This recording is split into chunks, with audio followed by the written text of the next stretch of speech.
País virtual versus país real. ¿Siempre fue así?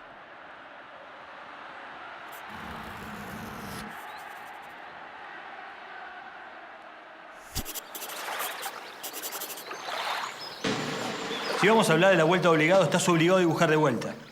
Agregale más barquitos ingleses y franceses. Llenalos de cañones, llenalos de mercadería. Y sobre nuestras tierras, dibujá unos pocos gauchos defendiéndose con más coraje que armas. Ellos querían comerciar y navegar libres por nuestros ríos. Y nosotros queríamos decidir cómo y con quién negociábamos. Así de fácil. La historia es más o menos así. Juan Manuel de Rosas envía tropas a defender el río Paraná y cerquita de San Pedro, donde el río es más estrecho, decidió emboscar a la flota invasora cruzando cadenas para arruinar a los barcos. El 20 de noviembre de 1845 se inició la difícil batalla.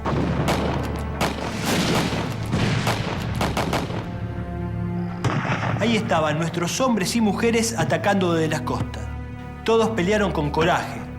Y aunque finalmente los ingleses y franceses lograron pasar, al remontar río arriba, se dieron cuenta de que nadie los quería ahí.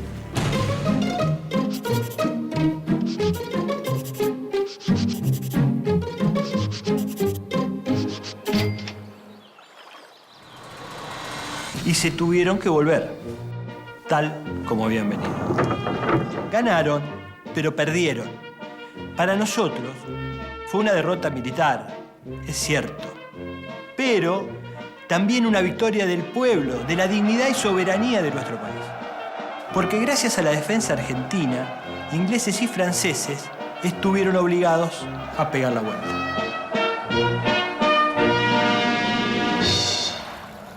Nos decían que entreguemos nuestros ríos, pero defendimos nuestra soberanía. Comunica a la población que a partir de la fecha el país se encuentra bajo el control operacional de la Junta Militar. Otra vez golpe de Estado. Esta vez se trataba del golpe cívico-militar más sangriento de todos. Miles de desaparecidos, asesinatos, tortura, censura, persecución, muerte. Ni muerto ni vivo, está desaparecido. Las víctimas, las de siempre. Los sectores populares, los trabajadores, los artistas, los intelectuales, los jóvenes. ¿Quiénes festejaban, me preguntás? Sí, adivinaste. La oligarquía que tomó el mando de la economía y dejó el trabajo sucio para sus empleados, los milicos traidores. También festejó la embajada yanqui, la sociedad rural, que hasta puso al ministro de Economía, Martínez de Oz, ¿te acordás? La patria financiera.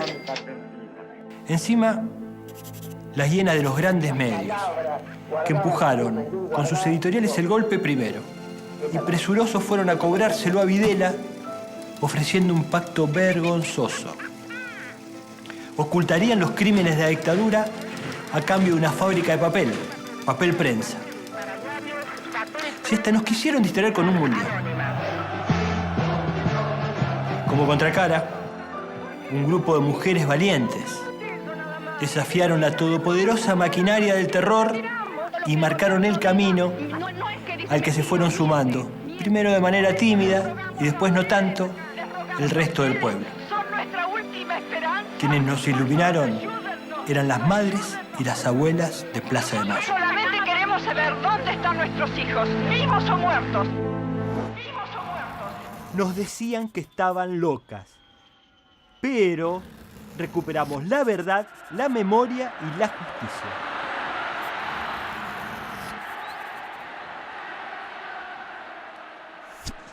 Cuando Hipólito Yrigoyen fundó YPF y el general Mosconi la puso en marcha, nuestro país crecía y el petróleo, de a poco, se convertía en un bien preciado en todo el mundo.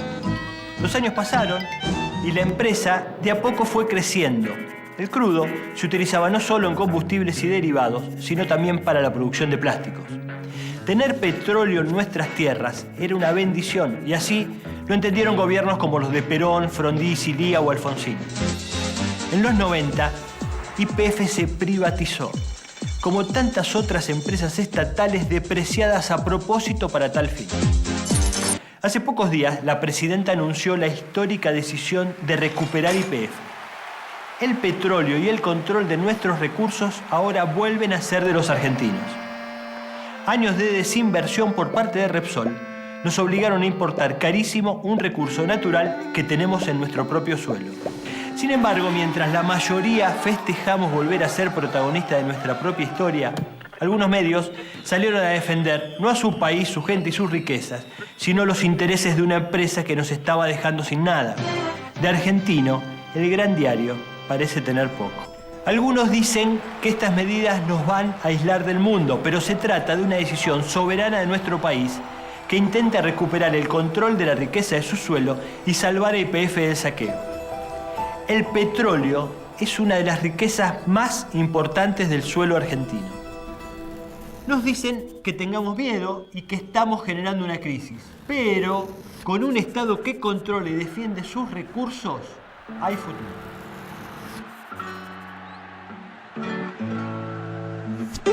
Si te fijas bien, ante cada acontecimiento histórico de nuestro país, aparecieron por lo menos dos versiones distintas de lo que nos convenía o de lo que no nos convenía. Que los ingleses nos dijeran en 1806 que nos convenía ser su colonia, o en 1845 que nuestros ríos no tenían que ser nuestros, y que ahora nos pidan que respetemos la autodeterminación de un grupo de habitantes implantado luego de una ocupación militar sobre nuestras tierras. Es lógico, son ingleses. No. Lo loco es que siempre haya habido quienes decían lo mismo viviendo acá y siendo parte de nuestro pueblo. Nos han querido convencer de cada cosa. Por suerte, no le dimos bola y confiamos en nuestro propio criterio. A Belgrano no le importó que dijeran que no diera la lucha por nuestro territorio en el norte. A Rosas y a Mansilla no les importó que algunos dijeran que nuestros ríos tenían que ser libres de nosotros mismos. A los trabajadores no les importó que dijeran que Perón era un tirano o un demagogo. A Evita no le importó que dijeran que las mujeres no podían votar. Y a las madres tampoco les importó que dijeran que estaban locas y que los desaparecidos sencillamente no existían. Gracias a que Néstor desconfió de los que decían que a Estados Unidos no se le podía decir nada porque era un país grande y todopoderoso y nosotros uno pequeñito, pudimos decirle no al ALCA y al FMI y fortalecer en cambio los intereses regionales de América Latina. Y si nos quedábamos con el bombardeo mediático que nos tiraron los dueños de los grupos monopólicos que se oponían a la democratización de los medios, hoy seguramente no podríamos disfrutar, por ejemplo, de la pluralidad de voces que garantiza la Ley de Servicio de Comunicación Audiovisual. Y mira si Cristina le hacía caso a los diarios y a los comentaristas de radio y televisión que desde muy tempranísimo nos asustaban con que si estatizábamos la CFJP no habría más jubilaciones para nadie.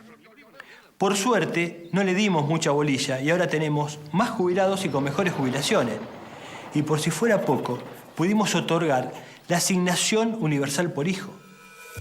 Siempre fue así, un mismo hecho y dos o más interpretaciones. Si no, fíjate el festejo del primer centenario de la patria. Nos decían que éramos una potencia mundial y mientras los ricos festejaban, la gente no podía salir a la calle porque había estado de sitio. En cambio, el bicentenario, hace poquito, ¿te acordás? Lo festejamos todos. Todos ellos y muchos más confiaron en que nuestro pueblo puede y debe tener un criterio propio, que surja de nuestro propio sentido común y que defienda nuestros intereses, los intereses argentinos y latinoamericanos. Los pueblos, cuando desarrollan su propio pensamiento, son más libres, más soberanos y, sobre todas las cosas, mucho más felices. Nos decían, nos dicen, pensemos y hagamos. Argentina, un mundo de ideas transformadoras.